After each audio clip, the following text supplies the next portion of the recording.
지난 시간부터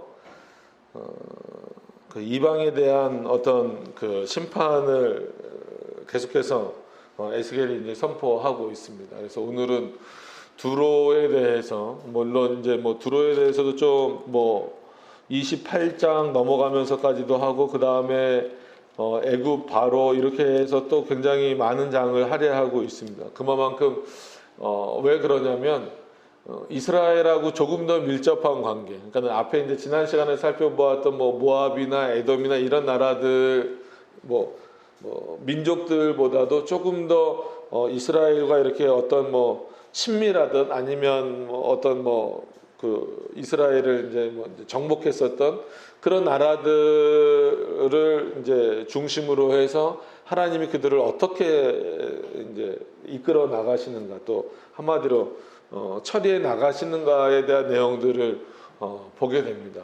그래서 특히나 두로 같은 경우는 여러분들이 구약 성경을 이렇게 쭉 보시면 알겠지만 상당히 오랜 기간 동안 이스라엘과 친밀한 관계를 유지했었어요. 그래서 특히나 어떤 시대에 이스라엘과 좀 친밀한 관계를 유지했었냐면 다윗과 솔로몬 시대.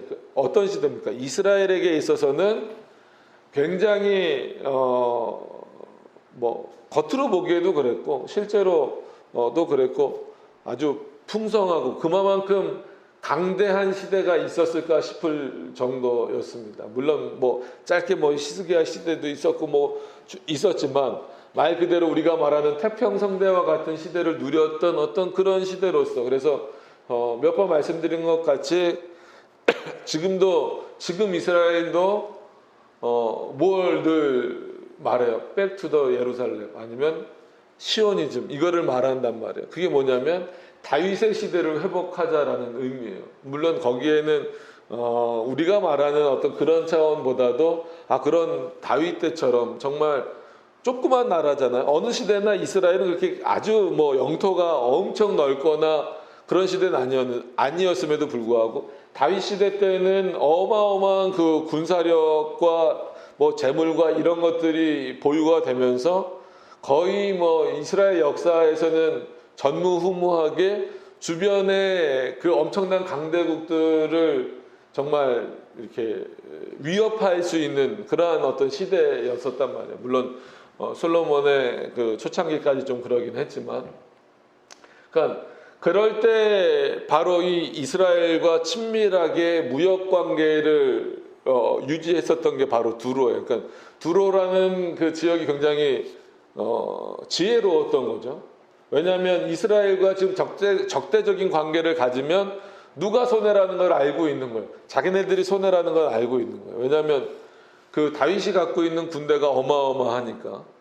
그래서 그때는 지는 전쟁이 아니라 항상 이기는 전쟁을 하고 있었던 나라였기 때문에 그 이스라엘과는 어떤 관계를 맺는 게 유리하다라고 생각을 한 거예요. 친밀한 관계를 맺는 게 유리하다라고 생각을 한 거예요. 그러다 보니까 굉장히 오랜 기간 동안 이스라엘과 두로는 친밀한 관계를 유지할 수밖에 없었어요. 그런데 여기서 우리가 늘 생각해야 될 부분은 뭐냐면, 그렇기 때문에 하나님께서 늘 이스라엘 백성들에게 이스라엘이 힘이 없을 때든지 이스라엘이 힘이 강할 때든지 늘 동일하게 하시는 말씀은 뭐예요? 이방 민족과 화친하지 말라는 거예요. 이거는 우리가 지금 말하는 쇄국 정책 이것과는 상관없이 문화와 종교가 지금도 마찬가지지만 더 긴밀하게 섞여져 있는 그 시대일수록 이것이 무너지지 않도록 하라는 거예요. 근데 결국은 그 말이 들어집니까? 들어지지 않습니까? 이스라엘이 듣지 않아요. 왜 두로에 대해서 오늘 하나님이 심판하시냐면, 결국은 어느 시대에 이 문제가 생깁니까? 아합 왕이 이스라엘을 통치하게 될 때, 아합은 하나님 앞에 옳은 왕입니까? 아니면 그러니까 좋은 왕입니까? 좋지 않은 왕입니까? 그러니까 잘못 읽으면 아합은 굉장히 하나님을 잘 섬긴 것 같고 이스라엘을 강대하게 만든 것 같지만 그렇지 않아요. 하나님을 떠나서 자기의 어떤 정치적인 어떤 배경에 의해서 하나님을 섬기는 것은 올바른 게 아닐까. 우리 역사 가운데서도 기독교가 왜 사람으로부터 공인을 받아야 돼요? 기독교는 하나님을 믿는 종교고 하나님을 경외하는 종교고 살아계신 하나님을 믿는 종교이기 때문에 누가 공인하는 게 솔직히 의미가 없어요. 그럼에도 불구하고 여러분들이 세계사를 쭉 배워오시면서 기독교가 언제 공인되었다라고 늘 우리는 배워왔어요. 역사 가운데. 콘스탄틴 황제가 기독교를 공인함으로써 그때부터 마치 기독교가 자유로워진 것처럼 온 유럽에 퍼진 것처럼 말하잖아요. 그럼 그 콘스탄틴 황제는 왜 기독교를 공인했을까요? 예수 그리스도를 잘 믿어서? 하나님을 잘 믿어서? 아니에요. 그 기독교를 공인해 줌으로 말미암아 자기가 얻을 수 있는 이익들이 너무나 많았기 때문에 반대편을 설득하면서까지 기독교를 공인해 주는 어떤 일이 벌어진 거란 말이에요. 모압도 그런 인물이에요. 그렇기 때문에 그 시대 때 누구랑 결혼하게 됩니다? 두로 왕의 딸인, 그 당시 두로 왕의 딸인, 들으면 다 아실 거예요. 이세벨과 결혼하는 거예요. 이세벨은 어떤 인물입니까? 그러니까 요즘엔 이런 표현을 쓰면 여성 인권위원회에서 달려올지 모르지만 어떤 면에서는 여성들이 더 좀 강하다는 표현은 그렇지만 조금 더 독한 경우도 많아요. 왜냐하면 이세벨 같은 경우는 당연히 바알을 섬기는 민족이었단 말이에요. 근데 이세벨의 역사를 보면은 어떻습니까? 거의 남자들도 못한 일들을 막 해요. 그냥 이스라엘 안에 단순히 바알을 섬기는 결혼을 했으니까 신전을 세우고 이 정도가 아니라 거의 왕을 주무르듯이 해서 이스라엘이 하나님을 섬기는 건 당연한 건데 이스라엘이 하나님을 섬기지 못하도록 하는 거예요. 엄청난 핍박을 가하는 거예요. 그러니까는 그 신약 시대에도 와서 보면 세례 요한이 어떻게 죽습니까? 참수당해서 죽잖아요. 근데 그 과정을 보면은 어때요? 바로 왕이 자기 아내가 워낙 많았으니까 그 아내 중에 한 명에게 직접 말한 건 아니지만 그 딸에게 말하잖아요. 누구를 원하는 어떤 거를 해줘. 굉장히 기뻐와서 막 축제를 열고 있을 때 그러니까 이 딸이 엄마한테 가서 물어보니까 지금 바로 왕이 나에게 무슨 선물을 달라고 주겠다고 하는데 무슨 선물을 원하냐고 물어보는데 어떻게 할까요? 그러니까 그 엄마가 뭐라고요? 세례 요한의 머리를 달라고 그래요. 무서워요. 근데 그걸 또 딸이 가서 말하잖아요. 말하니까 오히려 누구는 고민해요? 그 당시 왕은 고민하는 거예요. 아무리 자기가 하나님을 믿지는 않았어도 세례 요한 어쨌거나 선지자니까 선지자의 목을 베라고 아차한 거죠. 자기도 내가 이 선물 주겠다 그냥 하고 그 선물 줘버리면 돈이 됐든 어떤 지역이 됐든 그러면 되는데 괜히 물어봤다 싶은 거죠. 근데 왕이 내뱉은 말을 다시 주워 담는다는 것은 지금은 달라졌지만 왕정 시대 때는 굉장히 권위를 떨어뜨리는 그런 의미가 있잖아요. 그러니까 어떻게 해요? 목 베어라고 한 거잖아요. 그러니까 세례 요한은 결국 참수당해서 그렇게 죽게 되잖아요. 그러니까 그런 모습들을 보면 이 하나님의 역사가 참 때로는 무서울 때가 있어요. 근데 오늘도 마찬가지로 이 배경을 말씀드리는 이유는 갑자기 그런 배경을 모르시는 분들은 왜 두로를 이렇게 심판하시려고 하지? 그냥 이스라엘에 대한 심판이 나오다가 이방 심판으로 넘어가서 그리고 두로에 대해서는 계속해서 이 말씀을 몇 장이 이어서 27장 가면 또 두로를 향한 애가를 부르라는 거예요. 보통 애가는 이스라엘이 어떤 슬픔에 빠졌을 때에 부르는 건데 두로는 이방 민족인데 하나님이 멸망시켜 놓으시고 왜 두로를 위해서 또 애가를 부르라고 하시지? 이해가 안 될 수 있어요. 그래서 그런 어떤 배경들을 좀 살펴보시라는 차원에서 말씀을 드리는 겁니다. 그래서 이 친밀한 관계가 그냥 무역을 하고 이런 관계는 뭐 얼마든지 할 수 있죠. 근데 그게 자기네들의 어떤 그 이익에 관련이 되면서부터, 그러니까 종교도 마찬가지인 거예요. 그런 차원에서 하나님을 팔지 말라는 거예요. 하나님을 가지고 비즈니스 하지 말라는 거예요. 그래서 마이클 호튼이 쓴 미국제 복음주의를 경계하는, 그러니까 마이클 호튼이라고 하는 신학자를 우리 개혁신학에서 100% 다 받아들일 수는 없지만, 그가 쓴 미국제 복음주의를 경계하라는 책에 보면 뭐라고 나오냐면, 미국의 기독교는 겉으로 보기에는 화려하고 기독교 국가인 것 같지만 많은 목사들이 복음을 가지고 세일즈한다는 거예요. 지금 그게 한국 교회에 많이 들어와 있어요. 큰 교회들일수록, 또 아니면 뭐 꼭 큰 교회뿐만이 아니라 많은 목사들이, 아니면 많은 성도들이 복음이라는 것을 이용해서, 교회라는 것을 이용해서 세일즈 하려고 하는 경우가 너무 많다라는 거예요. 그러니까 그게 세상 사람들 눈에는 다 비쳐 보이는 거예요. 물론 그렇다라고 해서 교회가 전부 다 욕먹을 수는 없는 거죠. 그러나 그런 몇몇 사람들로 인하여서, 몇몇 교회들로 인하여서 교회가 그렇게 욕먹게 돼버리는 거예요. 그러니까 그런 상태가 돼버린 거죠. 두로와 무역만 하는 그런 친밀한 관계가 아니라 이제는 서로 딸과 아들을 주고받는 관계가 돼버렸어요. 그러면서 이스라엘 안에 뭐가 자리 잡기 시작하게 된 거예요? 이방 문화가 자리 잡게 되고 우상이 자리 잡게 되는 거예요. 그리고 정말 그 무서운 통치가 시작되는 내용이 된 거예요. 오히려 이스라엘 안에서 하나님을 섬기는 모습이 자유롭지 못한 모습이 된 거예요. 누구 때문에? 누구 하나 때문에? 이세벨이라고 하는 사람 하나 때문에.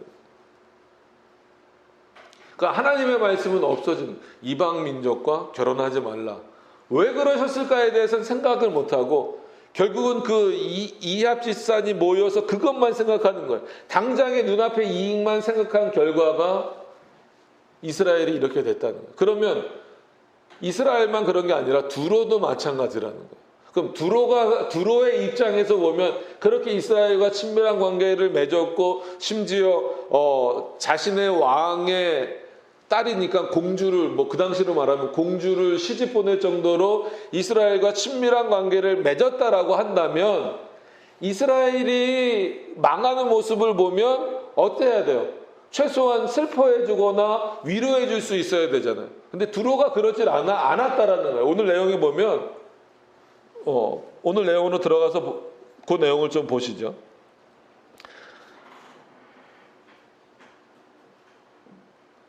제 11년 어느 달 초일일에 여호와의 말씀이 내게 임하여 가라사대, 인자야, 두로가 예루살렘을 쳐서 이르기를, 그러니까 뭐 직접 뭐 쳤다 이런 얘기보다도, 아하 좋다, 만민의 문이 깨어져서 내게로 돌아왔도다. 그가 황무하였으니 내가 충만함을 얻으리로다 하였도다. 이게 어떤 표현이에요?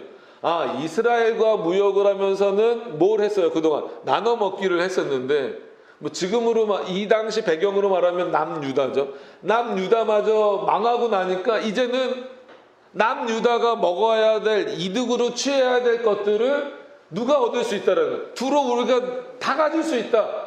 아하 좋다 이거예요. 그럼 여태까지 친밀한 관계를 유지했었던 이유는 뭐였다는 거예요? 두로 입장에서는 정말 이스라엘이 좋아서가 아니라 이스라엘을 통해서 이득을 얻는 게 좋았다라는 거예요. 그러니까 이게 하나님 앞에서는 죄가 될 수밖에 없는 거죠. 특히나 하나님 택하신 민족인, 뭐 지금으로 요 당시로 말하면 남유다가 멸망당한, 북이스라엘은 이미 날아갔고 남유다까지 멸망당하는 모습을 보면서, 야 이제는 정말 저들이 가져가야 될 것까지 우리가 다 가질 수 있겠구나. 우리는 이제 더 큰 민족, 더 강대한, 더 부유함을 누릴 수 있는 민족이 됐겠구나. 될 수 있겠구나. 거기서 막 박수치고 막 흥이 났다라는 거예요. 그렇기 때문에 3절에 그러므로 나 주 여호와가 말하노라, 두로야 내가 너를 대적하여 바다가 그 파도로 흉용케 함같이 열국이 와서 너를 치게 하리라.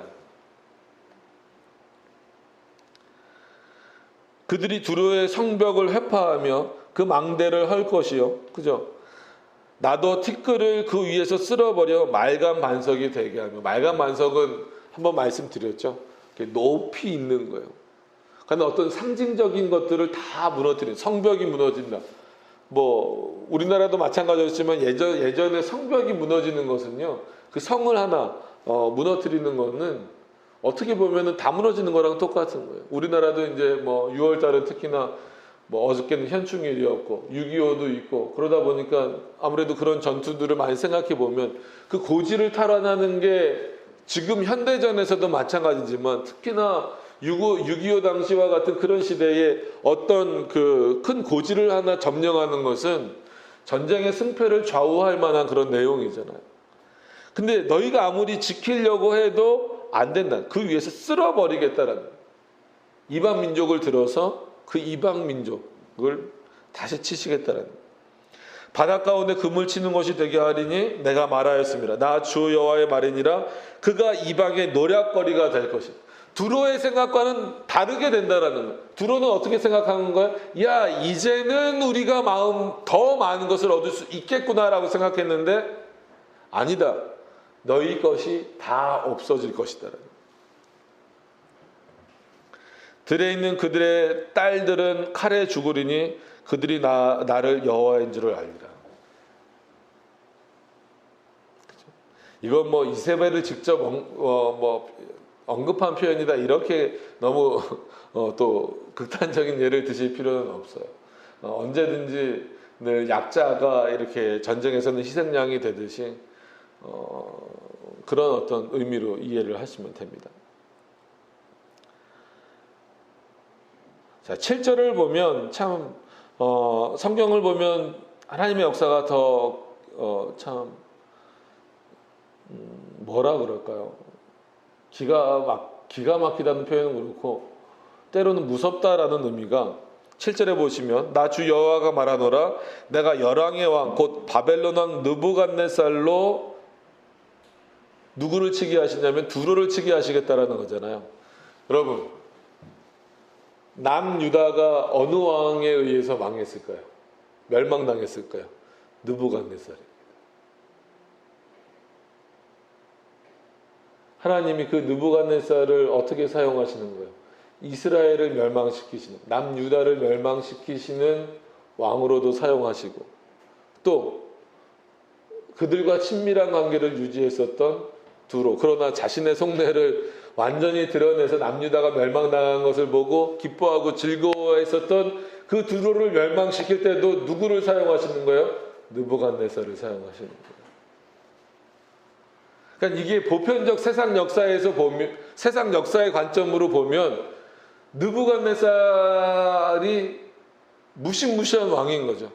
남유다도 무너뜨리고 두로도 무너뜨리는 그런 왕이 된 거예요. 근데 하나님의 역사에서 볼 때는 느부갓네살은 철저하게 그런 강한 왕이었지만 왜 그를 강하게 하셨을까요? 자신을 떠나 있는 이스라엘을 멸망시키기도 하시고 멸망시키는 도구로 사용하시기도 하시고 그들을 보고 자신의 속내를 드러내면서 웃는 진짜 이방 민족인 두로를 멸망시키는 도구로 사용하시기도 한다라는 차원에서 무섭죠. 더 하나님 앞에 우리는 과연 인간이 뭘 할 수 있을까? 우리가 뭘 할 수 있을까? 뭐 이걸 바로 코로나로 연결시키기는 참 어렵지만 코로나도 여러분 뭐 다 아시는 대로 중국에서부터 시작이 됐잖아요. 그래서 일부 이제 제가 이제 중국 신학생들하고도 같이 이제 만나기도 하고 뭐 그런 지금은 뭐 이제 못 만나지만 그래서 뭐 이제 우한에서 이제 우한 폐렴이었죠 맨 처음 시작되었을 때 그래서 학기를 못 하게 되었을 때 그 중국 신학생들이 뭐라 그랬냐면 이건 하나님의 중국에 내리는 심판이다 그랬어요. 왜 그러느냐라고 물어봤을 때 지금 시진핑 정권이 그 선교사들 거의 다 추방하잖아요. 계속 추방하고 있고 삼자교회라는 것을 빼놓고 그러니까 중국 공산당을 찬양하는 그래서 몇 번 말씀드렸다시피 예배 순서에 아예 그게 들어있어요. 그리고 그 삼자교회 안에 들어가면 중국 공산당 국기가 있어요. 그래서 한마디로 그 국기를 찬양하고 중국 공산당을 찬양하는 내용을 하고 나서 예배를 우리가 말하는 일명 그런 예배 순서를 하는 그런 삼자 교회들을 빼놓고는 다 없애잖아요. 없애고 찾아서 끌어가고 공안들이 잡아가고 이런 모습들을 보이다 보니까 아 이건 하나님의 심판이다. 그러니까 우리나라도 들어와서 뭐 신천지 터지죠, 뭐 터지죠, 이태원 터지죠. 그러니까 어떤 면에서 보면 안 좋은 곳에서 다 터지는 거예요. 그럼 그렇다라고 해서 아 우리는 말씀대로 사니까 괜찮겠지. 그건 아니다라는 거예요. 그렇기 때문에 이럴 때일수록 더 하나님의 역사를 안다면 더 조심해야 되는 차원이 있다라는 거예요.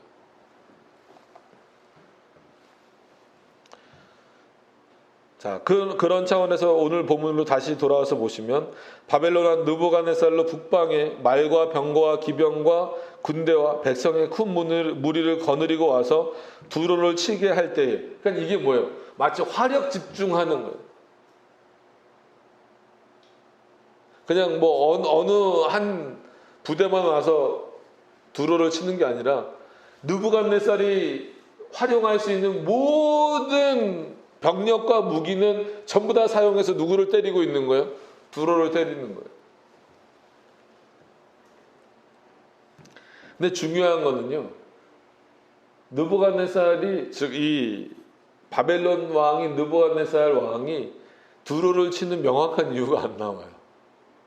그 이유는 뭐겠어요? 명확한 이유가 나오지 않는다는 것은 굳이 기록할 필요가 없기도 하지만 그 당시 나라들의 특징은 뭐예요? 왕들의 특징은 이렇게 뭐라 그럴까요? 백성들에게 인정받는 왕은 물론 백성들이 잘 살게 하는 것도 있지만 뭐라고 말씀을 드렸어요? 영토를 넓히고 전쟁에서 이기는 왕이에요. 특별한 이유가 없어도 그냥 점령하러 가는 거예요. 거기에 그 어떤 마음을, 느부갓네살의 마음을 누가 이용하시는 거예요? 하나님이 이용하시는 거예요. 그래서 그가 들에 있는 너의 딸들을 칼로 죽이고 너를 치려고 운제를 세우며, 아주 그냥 그 운제는 그거예요. 어떤 강력한 무기를 세운다라는 거예요. 강력한 무기를 말하는데 그걸 아무리 세우며 했어도 그 성을 공성태를 베풀어서 내 성을 치며 도끼로 망대를 찍을 것이며 말이 많음으로 그 티끌이 너를 가리울 것이며 사람이 회파된 성 구멍으로 들어가는 것 같이 그가 내 성문을 들어갈 때에 그 기병과 수레와 병거 소리를 인하여 내 성곽이 진동할 것이다. 어마어마할 거예요. 그죠? 제가 포병 나왔지만 포 훈련할 때 화력 집중 훈련이라는 거를 할 때가 있어요. 저는 뭐 105mm라 소리가 그렇게 크지 않지만 막 그 다른장 노케포나 8인치 포나 이런 거는 포 소리가 어마어마해요. 진짜 땅이 막 쿵 하고 울려요. 그리고 전차나 자주포나 이거 막 저기 멀리서 올 때 보면 진짜 땅이 울리는 소리가 들려요. 이렇게 팡 터지는 소리도 그렇고, 그죠? 105mm도 땅에 잘 안 박아놓으면 포가 흔들리는데 뭐 155mm나 아니면 뭐 이런 포들 보면 쏘는 그 맞는 거는 둘째치고 그 쏠 때 그 주변도 진동이 엄청 세서 이 귀마개를 줍니다. 귀마개. 멍멍해요. 귀마개 안 하고 포를 쓰면 멍멍해요. 그래서 귀마개를 하고 있어요. 그런데 예전에 이 병거를 타고 수레를 끌고 오면 이게 얼마나 무시무시하게, 이게 글로 보니까 그렇지 실제 상황으로 보면 이게 얼마나 무시무시한 상황이겠어요. 그가 말굽으로 내 모든 거리를 밟을 것이요. 완전히 점령했다는, 두로가 아무것도 못하도록 점령이 됐다라는 거죠. 내 백성이 죽일 것이며 내 견고한 석상을 땅에 엎드릴 것이며.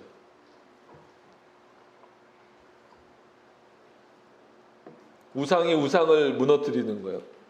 내 재물을 빼앗을 것이며 내 무역한 것을 노력할 것이며 내 성을 할 것이며 내 기뻐하는 집을 무너뜨릴 것이며.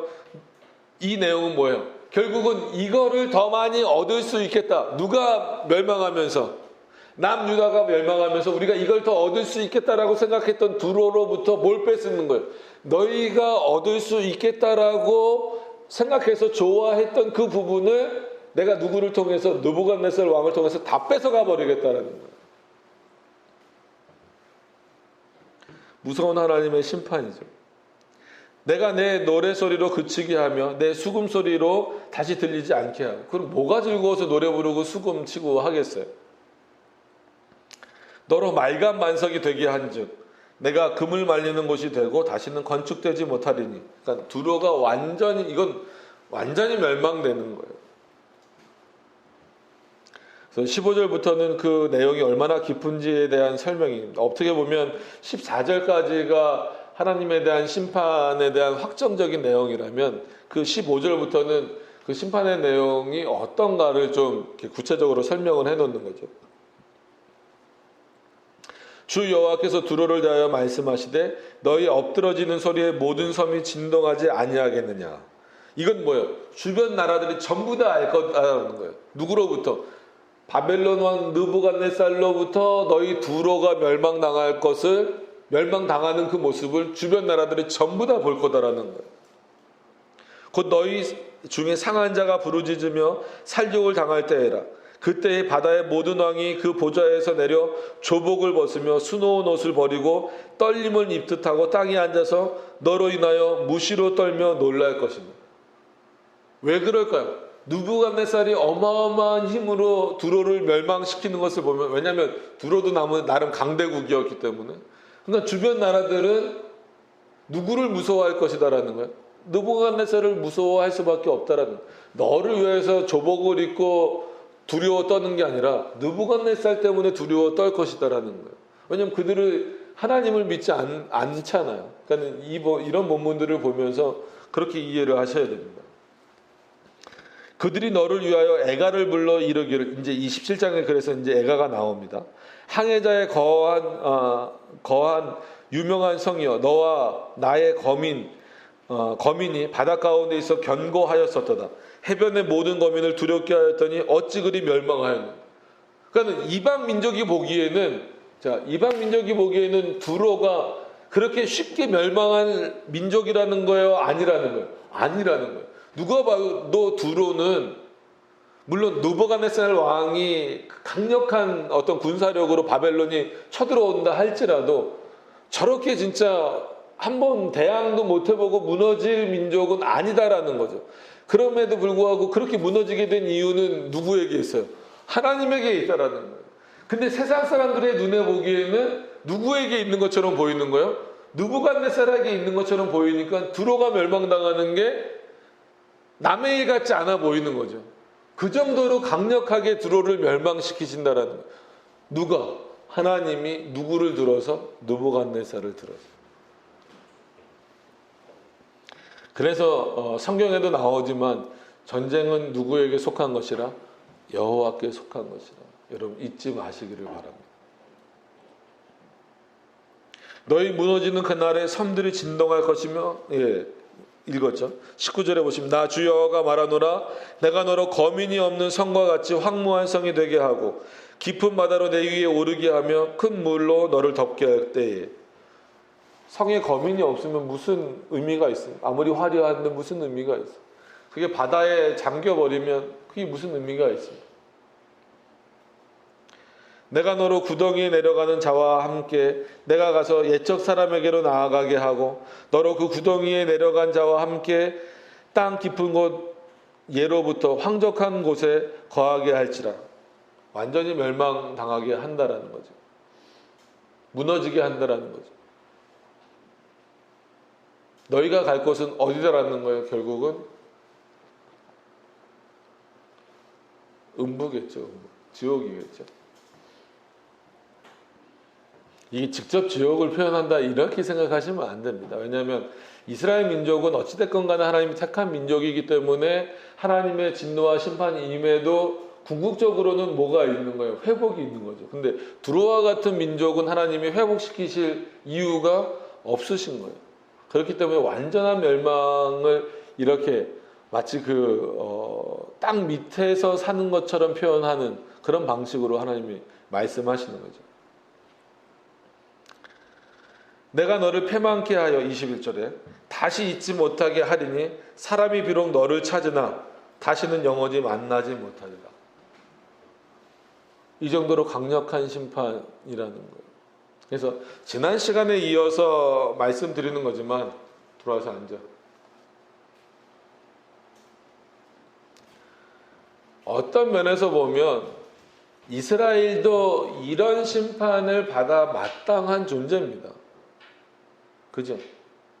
두로, 이세벨 그렇게 얘기를 하니까 야, 이 두로나 그 이세벨이 있었던, 지금 이세벨이 있는 건 아니지만 이세벨과 같은 그런 악한 우상을 섬기는 여인이 있었던 그런 어떤 나라, 그러니까 멸망당하지. 그래서 마치 이스라엘은 두로보다는 조금 더 나은 것처럼 생각하지만 그렇게 생각하시면 안 된다라는 거예요. 어떤 면에서 보면 이스라엘은 더 악해요. 그럼에도 불구하고 하나님의 은혜의 역사가 이스라엘 안에는 있기 때문에 그들을 회복시키시는 어떤 그런 방식이 있는 것뿐이지. 그런데 두로는 어떻게 됩니까? 완전히 멸망당하잖아요. 사람이 찾아도 못 찾는다라는 거예요.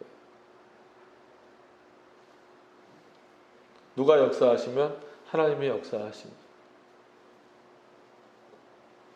그러니까 우리가 하나님을 믿는다라고 고백하면서도 때로는 하나님의 역사를 실제로 간과하고 있는 경우가 참 많이 있어요. 그렇게 살아갈 때가 많이 있습니다. 눈에 보여지는 것으로 판단하는 경우도 많고요. 그래서 지금도 결국은 이렇게 어려운 현실이 누구나 받는 겁니다. 교회만 받는다라고 생각하시면 안 돼요. 이제 예배 전에 이런 문자도 하고 이런 문자도 오고 그래서 교회만 통제당하는 것 같지만 지금 대한민국 전체가 통제 안에 있는 거랑 마찬가지잖아요. 이런 보편적인 통제 아래에서 물론 교회를 조금 더 이렇게 하는 부분들이 있어요. 그럼 왜 교회가 이런 상황에서 좀 모범이 돼야 되는데 그러지 못하게 됐을까라는 것을 생각해 본다면 단순히 이 정권만 욕하겠어요? 이 어떤 정책만 욕하겠어요? 그럴 수는 없다라는 거예요. 그 안에서 분명히 하나님이 이렇게 이끌어 가시는 이유가 뭘까? 어떤 상황에서든지 하나님은 예배받기 원하시는 분이잖아요. 그러면 이런 환경 가운데에서도 교회가 안전하게 예배드릴 수 있도록 보호해 주시는 게 마치 하나님의 역사이고 교회를 보호하시는 방식인 것처럼 생각이 되는데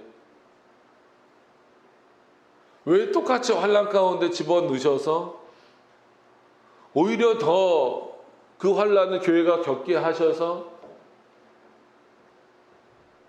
사람들로 하여금 교회가 욕먹도록 하실까?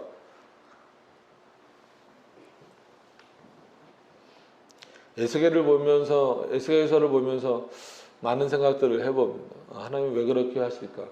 했을 때 교회의 어떤 그 잘못된 부분들을 더 드러내시는 게 아닌가. 우리들에게 알려주시는 게 아닌가. 이런 부분이 잘못됐다라고 하는 것. 너희에게서 지금 뭐가 제하여져야 되고 뭐가 핵심적으로 자리 잡아야 되는가를 알려주시는 것과 똑같다라는 거죠. 그러나 결국은 어떻게 될 것이다라는 거예요.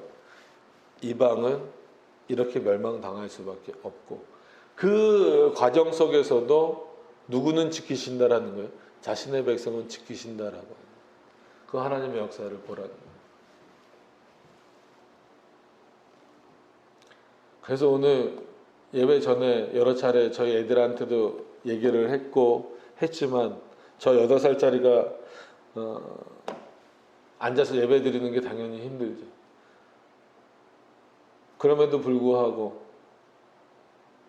저 어린아이도 느끼게 하기 위해서 그리고 우리 모두가 함께 느끼자라는 차원에서 뒤에 세워놨던 거예요. 하나님이 어떤 예배를 받으실 것 같아요? 우리가 기뻐하는 예배가 아닙니다. 우리가 원하는 예배가 아닙니다. 우리가 기준이 된 예배가 아닙니다. 철저하게 하나님이 원하시는 예배여야 돼요. 인간은 하나님 앞에서 아무것도 할 수가 없는 존재입니다. 내가 할 수 있는 것은 뭐가 있어요? 아무것도 없어요. 어떤 사람들은 내가 할 수 있는 것은 말씀을 보는 겁니다. 내가 할 수 있는 것은 기도입니다. 내가 할 수 있는 것은 찬송입니다. 라고 말할 거예요.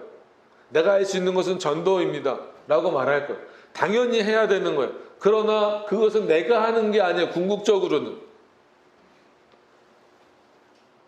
하나님이 올바른 말씀을 알게 하시고 하나님이 묻고 답하시는 그 기도의 내용이 돼야 되고 하나님만 경외하는 찬양과 찬송을 드려야 되고 하나님의 말씀만 전해야 된다라는, 다른 도구가 사용되어져서는 안 된다라는 거예요.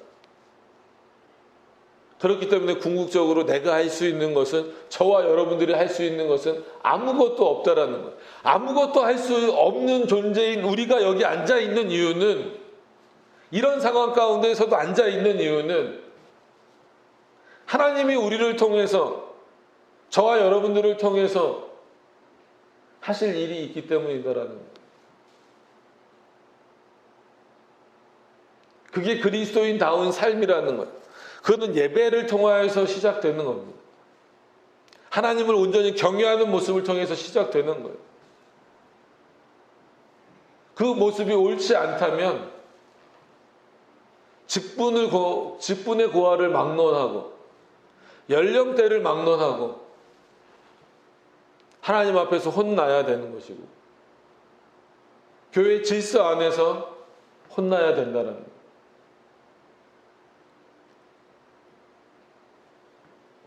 여러분, 이런 시대에 너무 마음을 무겁게만 갖고 계시지 마세요.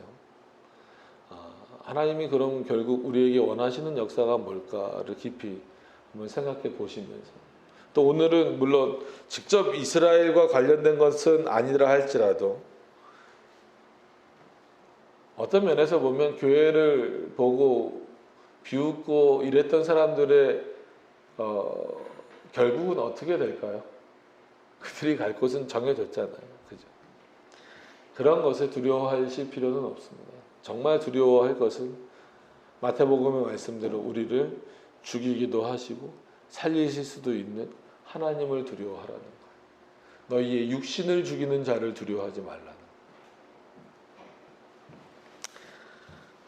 그런 말씀을 기억하시면서 오늘 이 내용을 통하여서 이스라엘을 어찌됐건 간에 이스라엘의 멸망, 즉 남유다의 멸망을 보고 즐거워하였던 두로를 남유다를 멸망시켰던 왕을 그대로 사용하셔서 두로까지 멸망시키시는 그 하나님의 섭리의 역사를 보시면서 다시 한 번 더 우리가 더 하나님 앞에 겸손하게 또 그 하나님을 경외하면서 또 그의 뜻에만 순종할 수 있는 그런 우리의 모습들이 될 수 있기를 바랍니다. 기도하도록 하겠습니다.